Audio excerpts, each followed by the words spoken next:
Olá, esse é o nosso terceiro vídeo sobre a nossa série de estudos sobre os anjos. Se você perdeu os dois primeiros vídeos, não se preocupe, clique aqui no card que aparece na sua tela e assista, porque eles estão recheados de conhecimentos e coisas interessantes. Hoje nós vamos dar seguimento ao nosso estudo falando sobre a origem e a data da criação dos anjos. Ficou curioso? Então embarque comigo em mais uma curiosidade bíblica.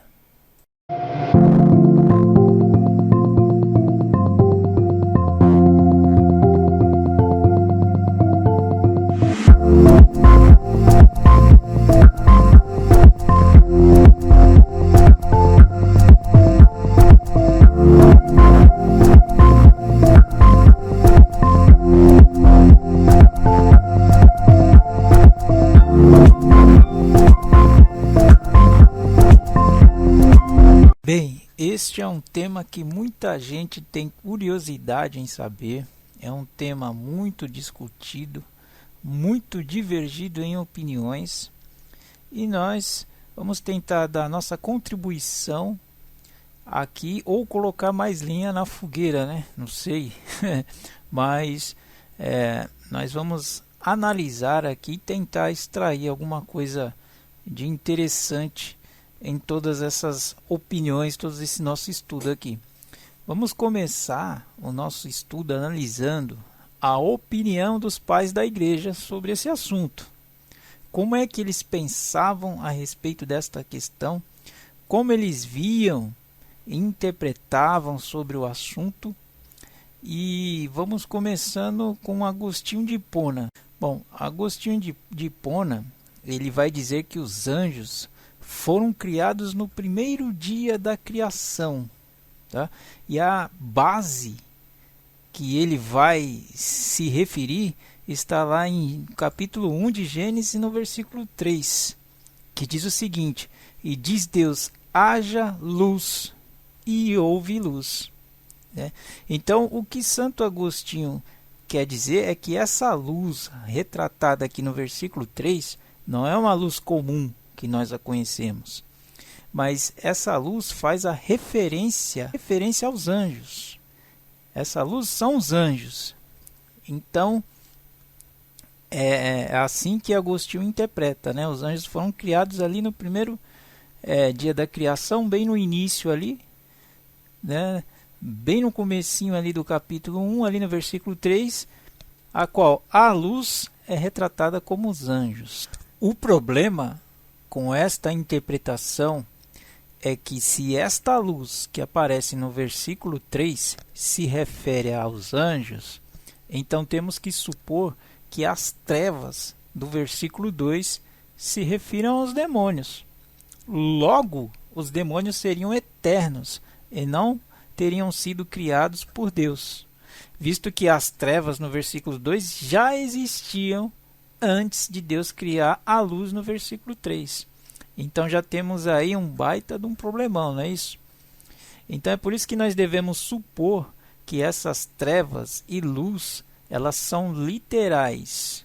Elas não são simbolismos de anjos ou demônios, como Agostinho fez espiritualizando o texto, né? Essa visão de Agostinho, ela não vai se harmonizar bem com o resto do contexto, que nós vemos aí que no contexto do versículo 1 a 3 está lidando com a matéria, com a forma física da terra, não está lidando com coisas espirituais.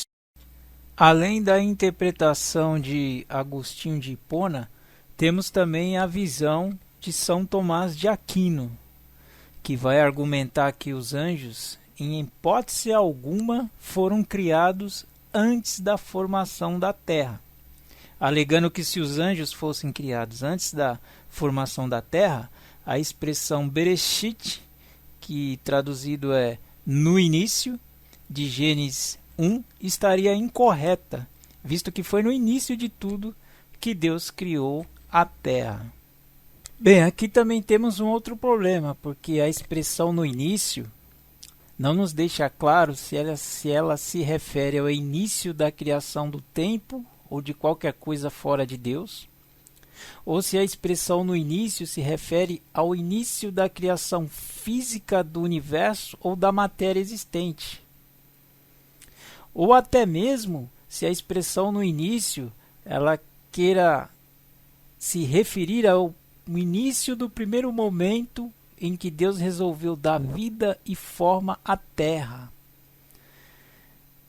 Há uma lenda muito interessante dos povos do Oriente Médio, ali da região da Mesopotâmia, Babilônia, em que eles criam que os deuses, eles não criaram a Terra do nada, a partir do nada.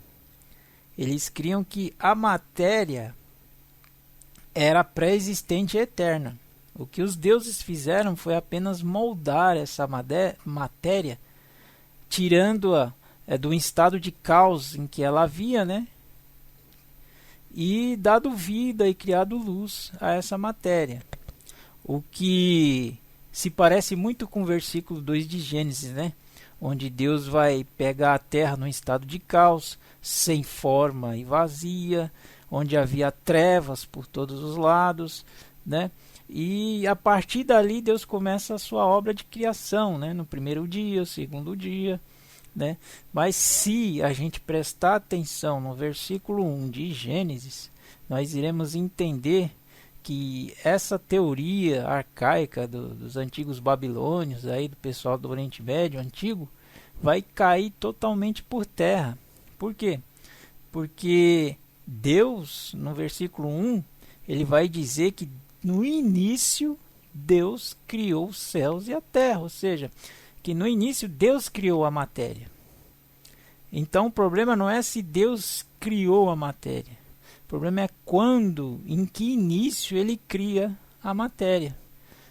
Então essa teoria antiga já cai por terra, né? A matéria, segundo o nosso Deus, não é existente, é criada por Deus. Só Deus é eterno. Isso vai se encaixar perfeitamente lá com Hebreus 11:3, onde diz que Deus chama as coisas invisíveis como se elas já existissem, né? Então nós vemos que o versículo 1 vai nos sugerir um lapso de tempo entre o versículo 1 e o versículo 2. Mas como assim um lapso de tempo, né? É como se Deus tivesse em algum determinado momento do passado tivesse criado toda a matéria existente e criado a Terra, num primeiro estágio, naquele estado de caos que aparece no versículo 2 lá. Tivesse criado a Terra e a deixado daquele jeito.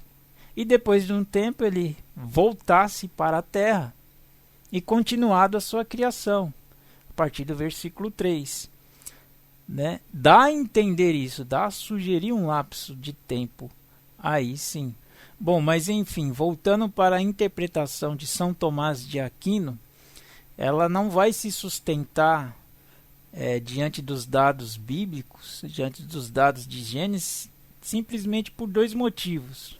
Primeiro, a expressão no início não nos fica clara em que início o autor se refere, se o início da criação da Terra, no início da criação da matéria, do tempo, de todas as coisas, não deixa claro.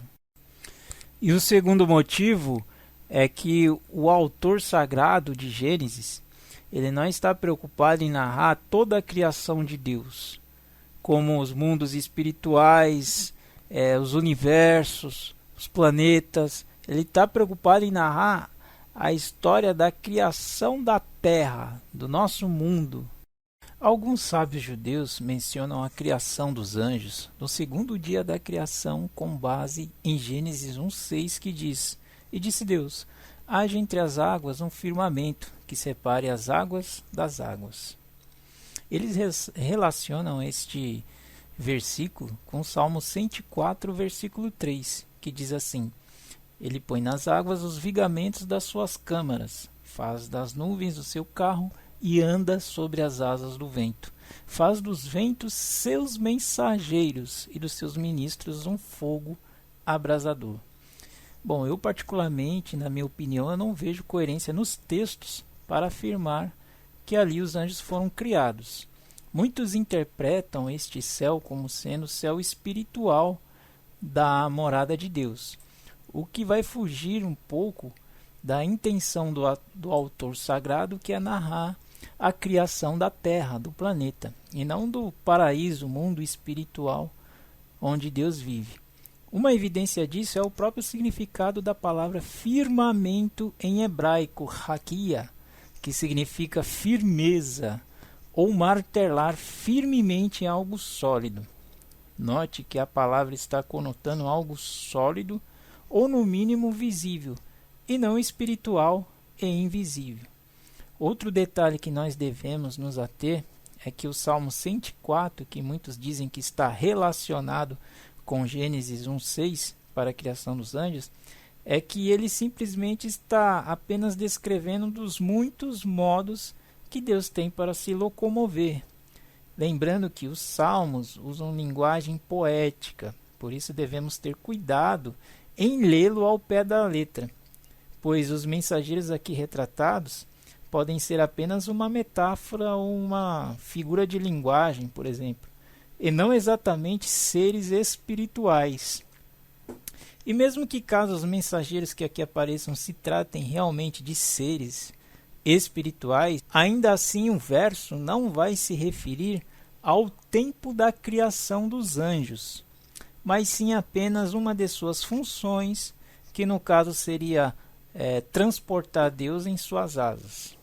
Sendo assim, não temos uma base sólida ou segura para apontar o segundo dia da criação para a criação dos anjos.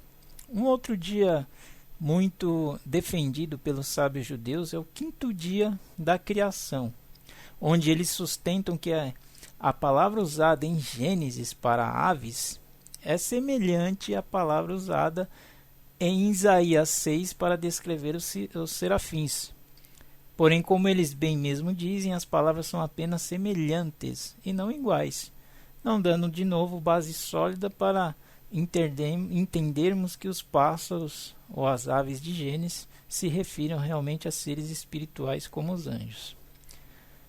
Mas calma, não se preocupe, não perca as esperanças. A Bíblia vai nos dar uma grande evidência do tempo em que os anjos foram criados. E ela está no livro de Jó, capítulo 38, versículo 4 a 7, onde Deus vai argumentar com Jó sobre a criação da terra. O versículo 4 diz assim: Onde estavas tu quando eu fundavas a terra? Faz-me saber se tens inteligência. Quem lhes pôs as medidas, se tu sabes? Ou quem estendeu sobre ela o cordel? Sobre que estão fundadas as suas bases? Ou quem assentou a sua pedra de esquina? Quando as estrelas da alva juntas alegremente cantavam e todos os filhos de Deus rejubilavam.